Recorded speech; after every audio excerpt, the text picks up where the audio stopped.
శ్రీమాత్రే నమః. అందరికీ నమస్కారం అండి. ఈ వీడియోలో లక్ష్మీ అనుగ్రహం కోసం కొత్త అమావాస్య రోజు లక్ష్మీదేవి అమ్మవారిని ఏ విధంగా పూజించుకోవాలి, ఈ రోజు అమ్మవారికి ఏ నైవేద్యాలు సమర్పించాలి, ఏ సమయంలో పూజ నిర్వహించుకోవాలి అనే విషయాలన్నీ కూడా తెలుసుకుందామండి. అందుకని వీడియోని ఎవరు కూడా ఎక్కడ కూడా స్కిప్ చేయకుండా చివరి వరకు అయితే చూడండి. లక్ష్మీదేవి అమ్మవారి అనుగ్రహం శీఘ్రంగా కలగాలంటే అమ్మవారిని మంగళ శుక్రవారాల్లో అలాగే పౌర్ణమి అమావాస్య తిథుల్లో పూజించడం వలన అమ్మవారి అనుగ్రహం శీఘ్రంగా కలుగుతుంది. లక్ష్మీదేవి అమ్మవారి అనుగ్రహం మన పైన ఉంటే మనకి డబ్బుకి, తిండికి, బట్టకి ఎటువంటి లోటు ఉండదు. అయితే మనం లక్ష్మీదేవి అమ్మవారిని ప్రతి నెలలో వచ్చే అమావాస్య తిథికి పూజించుకోవచ్చు. అయితే విశేషంగా మనకి ఉగాదికి ముందు రోజు వచ్చే కొత్త అమావాస్య రోజున అమ్మవారిని పూజించడం వలన విశేషమైన ఫలితాలు అయితే కలుగుతాయి.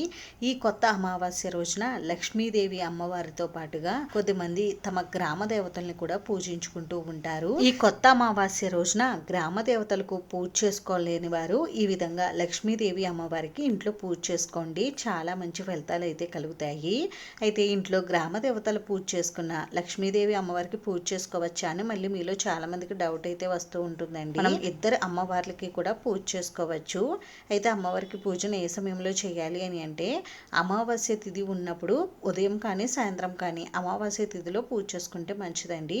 మీకు ఉదయం కుదిరితే ఉదయం చేసుకోండి పూజ, లేదంటే సాయంత్రం సమయంలో చేసుకోండి. అయితే మనకి 2025 సంవత్సరంలో ఈ కొత్త అమావాస్య ఎప్పుడు వచ్చింది అని అంటే 2025 మార్చి 29 శనివారం రోజు అయితే వచ్చిందండి. ఈ రోజు అమ్మవారికి ఉదయం వేళల్లో కానీ సాయంత్రం సమయంలో కానీ మీరు పూజ చేసుకోవచ్చు. ఈ కొత్త అమావాస్య రోజున సూర్యోదయానికంటే ముందుగానే నిద్ర లేచి ఇంటిని శుభ్రపరచుకుని ముందుగా ద్వారలక్ష్మి పూజ నిర్వహించుకోండి. ఆ తర్వాత లక్ష్మీదేవి అమ్మవారికి పూజను అయితే నిర్వహించుకోండి. అమ్మవారికి పూజను పూజా మందిరంలోనైనా చేసుకోవచ్చు, లేదు అంటే ప్రత్యేకంగా పీఠంలో ఏర్పాటు చేసుకునైనా చేసుకోవచ్చు. నేనైతే అమ్మవారికి ఇలా ప్రత్యేకంగా పీఠం ఏర్పాటు చేసుకుని పూజ చేసుకుంటున్నాను. అమ్మవారి పూజా పీఠాన్ని ఏర్పాటు చేసే చోట ముందుగా తడిబట్ట పెట్టుకుని పసుపుతో అలికి బియ్య పిండితో ముగ్గు పెట్టుకోవాలండి. ఆ తర్వాత ఒక పీటకు కూడా పసుపు రాసి బియ్య పిండి కుంకుమతో బొట్లు పెట్టుకుని పీట పైన ఏదైనా ఎరుపు రంగు వస్త్రాన్ని కానీ నలుపు రంగు కాకుండా ఏ రంగు వస్త్రాన్ని అయినా పరుచుకోవాలి. ఆ తర్వాత ఆ పీఠం పైన ఒక 3 గుప్పిళ్ల వరకు బియ్యం పోసి బియ్యం పైన కొద్దిగా పసుపు కుంకుమలు ఉంచి ఇప్పుడు లక్ష్మీదేవి అమ్మవారి ఫోటోని పూజలో పెట్టుకోవాలి. ముందుగానే అమ్మవారి ఫోటోని శుభ్రం చేసుకుని అమ్మవారి ఫోటోకి గంధం కుంకుమ బొట్లు పెట్టి అందంగా అలంకరించుకోవాలి. ఆ తర్వాత అమ్మవారి ఫోటోని మీ దగ్గర ఉన్నటువంటి పువ్వులతోటి, పువ్వుల మాలలతోటి అందంగా అలంకరించుకుని పూజలో పెట్టుకోండి. మీ దగ్గర అమ్మవారి విగ్రహం ఉంటే అమ్మవారి విగ్రహాన్ని కూడా తప్పనిసరిగా పూజలో పెట్టుకోండి.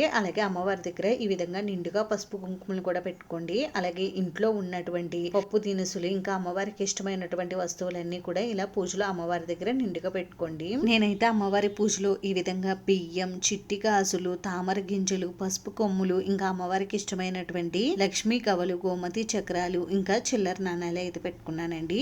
మీరు వీటి ప్లేస్ లో మీ దగ్గర ఏవి ఉంటే అవి పెట్టుకోవచ్చు. అంటే బియ్యం, పప్పు, ఉప్పు ఇవి కూడా పెట్టుకోవచ్చు అండి. ఇలా మనం అమ్మవారి పూజలో ఇవన్నీ కూడా నిండుగా పెట్టుకోవడం వల్ల మన ఇంట్లో వీటికి ఎటువంటి లోటు లేకుండా ఉంటుంది. అలాగే ఈ రోజు పూజలో మనం ఎన్ని దీపాలైనా పెట్టుకోవచ్చు అండి. 2 కానీ 3 కానీ 5 కానీ ఇలా ఈ సంఖ్యలో ఎన్ని దీపాలైనా పెట్టుకోవచ్చు. అలాగే ఈ రోజు ఉప్పు దీపం, కామాక్షి దీపం, పంచగవి దీపం ఇలా ఏ దీపాలైనా కూడా పెట్టుకోవచ్చు. అమ్మవారికి ఇష్టమైన దీపాలు, తమలపాకుల దీపం ఇవన్నీ కూడా పెట్టుకోవచ్చండి.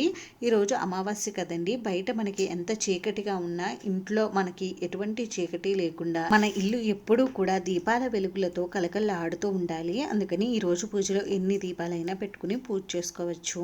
దీపాన్ని లక్ష్మీదేవి స్వరూపంగా అయితే చెప్తారండి. దీపాల వెలుగుల్లో అమ్మవారిని చూస్తారు కాబట్టి ఈ రోజు పూజలో అమ్మవారిని ఈ దీపాల వెలుగుల్లో పూజిస్తే విశేషమైన ఫలితాలు కలుగుతాయి. ఈ రోజు దీపారాధన కోసం ఆవు నెయ్యిని ఉపయోగిస్తే చాలా మంచిదండి. ఆవు నెయ్యి లభించకపోతే నువ్వుల నూనె తీసుకోండి. ఇలా పూజ కోసం అన్ని కూడా సిద్ధం చేసుకున్న తర్వాత ఇప్పుడు ముందుగా మనం దీపారాధన అయితే చేయాలి. అయితే పూజా పీట పైన అక్కడక్కడ కూడా కొద్దిగా జవ్వాది పౌడర్ ని అయితే వేసుకోండి. ఇలా చేయడం వలన పూజా రూమ్ అంతా కూడా మంచి సువాసన అయితే వస్తూ ఉంటుంది. ఇప్పుడు ముందుగా దీపారాధన అయితే చేయాలండి. దీపారాధన చేసి ఈ దీపాల దగ్గర కొద్దిగా అక్షంతలు, పుష్పాలు సమర్పించి ఈ దీపానికి నమస్కారం చేసుకోవాలి. ఆ తర్వాత ఆచమనం చేసుకుని సంకల్పం చెప్పుకుని పంచపాత్ర గ్లాస్ లో ఉన్న నీటిని పూజా ద్రవ్యముల పైన, మన పైన, ఇంకా పూజకు ఉపయోగించే వస్తువులన్నిటిపైన చిలకరించుకోవాలి. ఇప్పుడు ముందుగా గణపతి పూజను అయితే నిర్వహించుకోవాలండి. మనం ఏ పూజ చేసినా, వ్రతం చేసినా మనకి వ్రతము పూజ గణపతికి చేస్తాం కాబట్టి ముందుగా గణపతిని పూజించుకోవాలి. గణపతిని షోడశోపచారాలతో కానీ పంచోపచారాలతో కానీ పూజించుకోవాలి. స్వామివారి శ్లోకాలు, స్తోత్రాలు అన్ని కూడా చదువుకుంటూ స్వామివారికి కొద్దిగా పసుపు, కుంకుమ, గంధం, అక్షంతలు, పువ్వులు సమర్పించి అలాగే ధూపం, దీపం, నైవేద్యం సమర్పించాలి. చేసుకోవాలి. ఆ తర్వాత స్వామివారికి కర్పూర నీరాజనం సమర్పించి 2 అక్షింతలను పుష్పాలను స్వామివారి పాదాల దగ్గర ఉంచి స్వామివారికి శిరస్సు వంచి నమస్కారం చేసుకోవాలి. ఈ విధంగా చేసుకుంటే గణపతి పూజ పూర్తవుతుంది. ఆ తర్వాత అమ్మవారికి ఒకసారి ధూపం చూపించి 2 అక్షింతలు పుష్పాలు తీసుకుని అమ్మవారి పాదాల దగ్గర ఉంచి అమ్మవారికి ఆహ్వానం పలకాలి. మీరు అమ్మవారికి పంచామృతాలతో కానీ, ఆవు పాలతో కానీ, పసుపు కలిపినటువంటి జలంతో కానీ, కుంకుమ కలిపినటువంటి జలంతో కానీ అభిషేకం చేయాలనుకుంటే చేసుకోవచ్చండి. నేనైతే ఇక్కడ అభిషేకం లాంటివి ఏవి కూడా చూపించడం లేదు. ఇప్పుడు 2 అక్షింతలను పుష్పాలను తీసుకుని అమ్మవారి పాదాల దగ్గర ఉంచి అమ్మవారికి నమస్కారం చేసుకోండి. అమ్మవారికి షోడశోపచార పూజ కానీ, పంచోపచార పూజను కానీ నిర్వహించండి. అమ్మవారికి కొద్దిగా పసుపు, కుంకుమ, గంధం, అక్షింతలు, పువ్వులు సమర్పించి ఆ తర్వాత అమ్మవారి శ్లోకాలు, స్తోత్రాలు అన్నీ కూడా చదువుకుంటూ అమ్మవారిని పుష్పాలతో కానీ, కుంకుమతో కానీ, అమ్మవారికి ఎంతో ఇష్టమైనటువంటి మంగళకరమైన వస్తువులు ఉంటాయి కదండి, వాటితో కూడా మీరు అమ్మవారిని పూజించుకోవచ్చు. అంటే చిట్టి గాజులు, లక్ష్మీ గవ్వలు, తామర గింజలు, గురువింద గింజలు, ఇంకా గోమతి చక్రాలు, ఇలా వీటితోనైనా మీరు అమ్మవారిని పూజించుకోవచ్చు.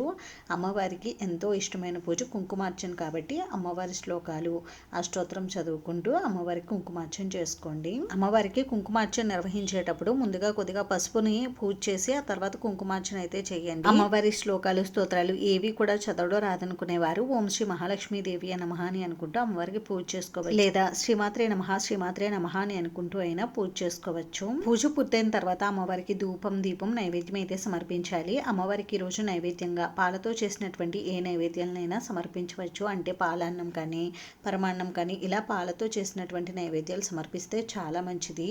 ఒకవేళ మేము అటువంటి నైవేద్యాలు ఏమి కూడా తయారు చేసుకోలేమండి అనుకునేవారు ఏవైనా ఫ్రూట్స్ ఉంటే అమ్మవారికి నైవేద్యంగా సమర్పించండి. లేదు అంటే పాలు, బెల్లం ముక్కనే మీరు అమ్మవారికి నైవేద్యంగా సమర్పించవచ్చు. ఇప్పుడు అమ్మవారికి తాంబూలం ఇంకా పూర్ణఫలమైన కొబ్బరికాయని నివేదించి సాంబ్రాణి ధూపం చూపించి కర్పూర నీరాజనం సమర్పించాలి. అమ్మవారికి తాంబూలంగా ఆకు, వక్క, అరటిపళ్ళు, ఇంకా పసుపు, కుంకుమ, గాజులు వీటన్నిటిని కూడా సమర్పించవచ్చండి. లేదు అంటే ఆకు, వక్క, పళ్ళు ఇంకా చిల్లరనానం సమర్పించవచ్చు. ఇప్పుడు 2 అక్షింతలు పుష్పాలు తీసుకుని అమ్మవారి పాదాల దగ్గర ఉంచి అమ్మవారికి శిరస్సు వంచి నమస్కారం చేసుకోండి. ఈ విధంగా అమ్మవారికి అమావాస్య రోజున పూజ నిర్వహించుకోవాలి. కొత్త అమావాస్యనే కాదండి, మనకి ప్రతి నెలలో వచ్చే అమావాస్య తిథి రోజు అమ్మవారికి ఈ విధంగా పూజ చేసుకుంటే అమ్మవారి అనుగ్రహం తప్పకుండా లభిస్తుంది. ఇంక ఈ రోజు ఉపవాసం ఉండాలా అని అంటే ఉపవాసం ఉంటే మంచిదే అండి. ఉపవాసం ఉండలేని వారు అమ్మవారికి పూజ పూర్తయిన తర్వాత మీరు ఆహారం అయితే తీసుకోవచ్చు. అయితే కొత్త అమావాస్య రోజున చాలా మంది నాన్ వెజ్ అయితే తింటూ ఉంటారండి. అంటే గ్రామ దేవతలకి పూజ చేసుకుని నాన్ వెజ్ అయితే తింటూ ఉంటారు.